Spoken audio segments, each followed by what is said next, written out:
c'est un pays tellement méconnu, on ne savait pas du tout à quoi s'attendre et à chaque tournant, on a été émerveillés de ce qu'on découvrait. Bonjour, je m'appelle Olivia, je viens de Montpellier dans le sud de la France et sur les réseaux sociaux, mon pseudo c'est le petit reporter. Mon travail, c'est de passer mon temps à voyager. Alors c'est bien beau de dire ça comme ça, mais c'est énormément de boulot parce que je suis créatrice de contenu, photographe, vidéaste, blogueuse. Donc je crée pas mal de choses, que ce soit en vidéo, en photo, des articles. Je nourris mes réseaux sociaux. Depuis septembre 2021, je suis partie faire le tour du continent africain dans un Land Rover Defender aménagé. Et le but, c'est de pouvoir créer du contenu en route pour montrer une facette de l'Afrique que peu de personnes connaissent. L'idée de ce voyage, elle m'est venue pendant la période du Covid où j'avais absolument envie de repartir pour un voyage sur le long terme. Et en fait, l'Afrique, c'était une évidence parce que c'est un continent coup de cœur. J'avais déjà eu l'occasion de pouvoir aller en Tanzanie, au Kenya et un petit peu au Maroc. Et je voulais vraiment découvrir ce continent en profondeur parce que tout ce qu'on en entend, c'est très souvent négatif. On le ramène malheureusement rapidement à des événements négatifs. Et dans l'imaginaire des gens, l'Afrique, c'est beaucoup de choses négatives, beaucoup de choses dangereuses. Et en fait, je sais que ce n'est pas que ça. Et j'avais envie de pouvoir le découvrir à mon tour et le partager pour justement essayer de briser un petit peu ces préjugés-là. Et la meilleure manière de faire ça, c'était de partir avec un véhicule aménagé, de pouvoir sortir des sentiers battus, prendre des pistes, aller à la rencontre des gens et vraiment découvrir le cœur de l'Afrique. Le continent africain, il est clairement moins visité que d'autres, encore une fois, à cause de la mauvaise image qu'on voit dans les médias, sur les réseaux sociaux, qui est totalement biaisée, je trouve, parce que certes, c'est une partie de la réalité, mais ce n'est pas toute la réalité. Il y a certains pays qui sont instables, il y a certains pays où il y a des gros problèmes, il y en a d'autres où les gouvernements ne sont pas aussi honnêtes qu'ils devraient être, mais en fait, l'Afrique, c'est plus d'une cinquantaine de pays et il y a énormément de choses à y découvrir. Donc malheureusement, les gens, il suffit qu'on leur répète plusieurs fois que dans tel pays ou tel continent, il se passe des choses et d'un coup, ils vont avoir peur vraiment d'aller, de creuser un petit peu, de se dire je vais quand même y aller pour voir ce qui se passe. Ça se passe peut-être dans ce pays, mais le pays voisin, il est totalement tranquille et sécuritaire. Et du coup, je pense que c'est pour ça que malheureusement, l'Afrique souffre énormément de cette image qui court dans les médias. Personnellement, je viens de parcourir quasiment 40 000 kilomètres entre le Maroc et le Botswana par la côte ouest. Plus d'une vingtaine de pays traversés et des rencontres absolument incroyables. En tant que femme non accompagnée d'un homme, c'est totalement possible. Il y a certains moments où ça va être un petit peu plus relou que d'autres parce que certains hommes vont se permettre des commentaires ou des demandes qui n'auraient pas lieu d'être, mais il faut le prendre à la rigolade, il faut prendre un petit peu de répondant et puis en dehors de ça, il n'y a aucun problème à découvrir l'Afrique, que ce soit seule, que ce soit en tant que femme, en tant qu'homme. C'est comme n'importe quel voyage, il y a des précautions de base à prendre, mais en dehors de ça, c'est un continent qui est juste incroyable, où les gens sont d'un accueil et d'une gentillesse vraiment qui font chaud au cœur. Et clairement, si vous aimez le côté humain plus les paysages à couper le souffle, l'Afrique est fait pour vous. Des anecdotes sur ce voyage en Afrique, il y en aurait plein. Il y a autant les anecdotes de passage de frontières qui des fois sont un peu plus longs qu'on pensait. Il peut y avoir des moments avec le 4x4 parce que c'est très bien de sortir des sentiers battus, mais des fois en fait on se coince parce qu'on apprend. On apprend beaucoup de choses, on prend de l'expérience sur la conduite 4x4, que ce soit dans le sable, dans la boue, à traverser des rivières. On apprend tellement de choses, on s'est coincé plusieurs fois, on s'en est toujours sorti. On est parfois tombé en panne, on s'en est sorti aussi.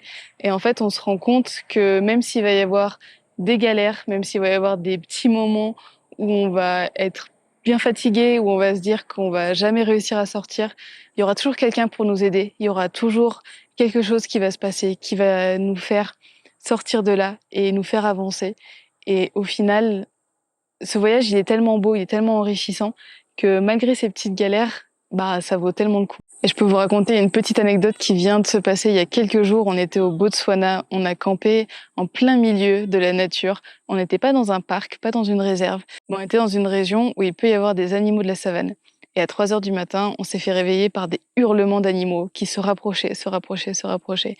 Et on s'est rendu compte au fur et à mesure qu'en fait, on était encerclés par 5 hyènes en plein milieu de la nuit qui étaient en train de manger des animaux à quelques mètres de nous. Elles sont passées juste à côté du 4x4, mais elles en avaient rien à faire de nous, elles étaient déjà assez occupées. Mais c'était totalement fou d'être dans la tente, sur le toit du véhicule, et de voir les hyènes parce qu'on pouvait les éclairer, elles n'avaient pas peur de nous. Et on les suivait, on suivait leurs mouvements, et c'était absolument incroyable.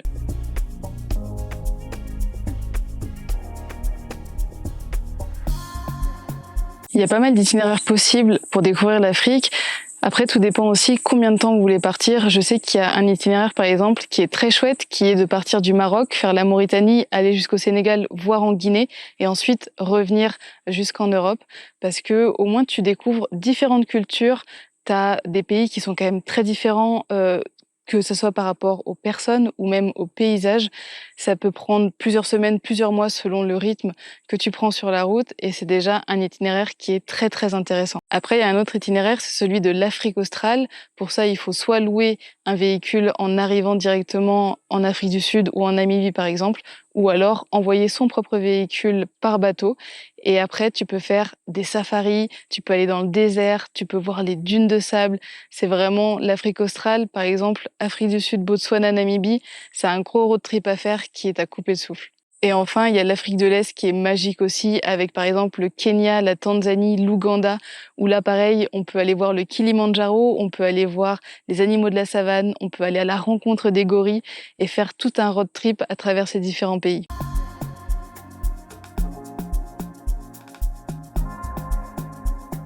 C'est très difficile de donner un top 5 de mes destinations à travers cette traversée du continent africain, parce que franchement, pour moi, tous les pays ont quelque chose à découvrir, que ce soit par rapport aux gens ou par rapport aux paysages.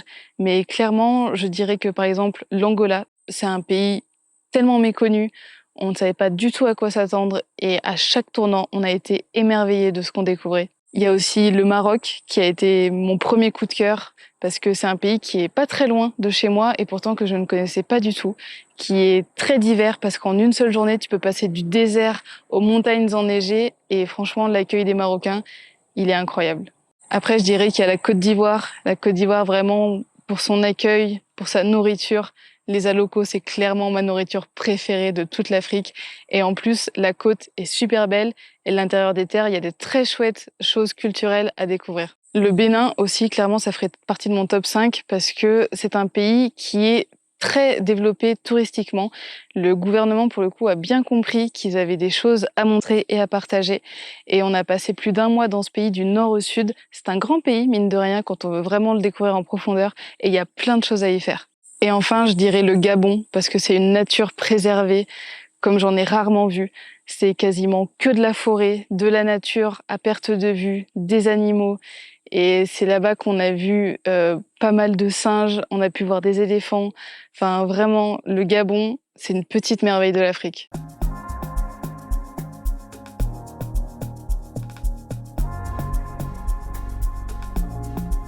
Sur ma chaîne YouTube, j'essaie de montrer chaque semaine des moments de ce qu'on découvre, des interviews avec les gens qu'on rencontre.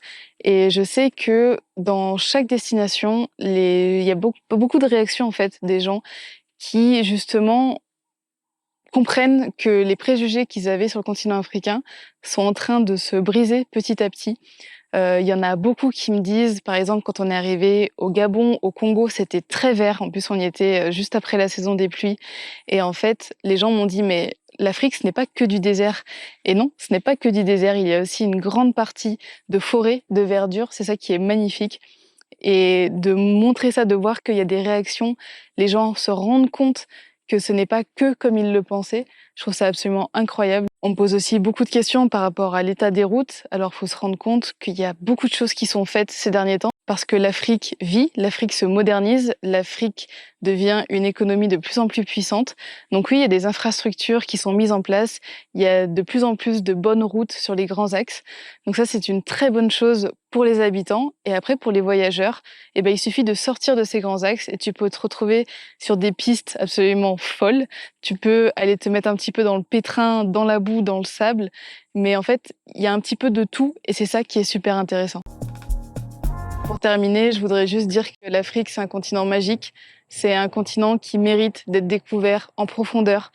Ça mérite qu'on prenne le temps, qu'on aille à la rencontre des gens, qu'on découvre différents pays parce que le continent est tellement varié, que ce soit du nord au sud, de l'est à l'ouest.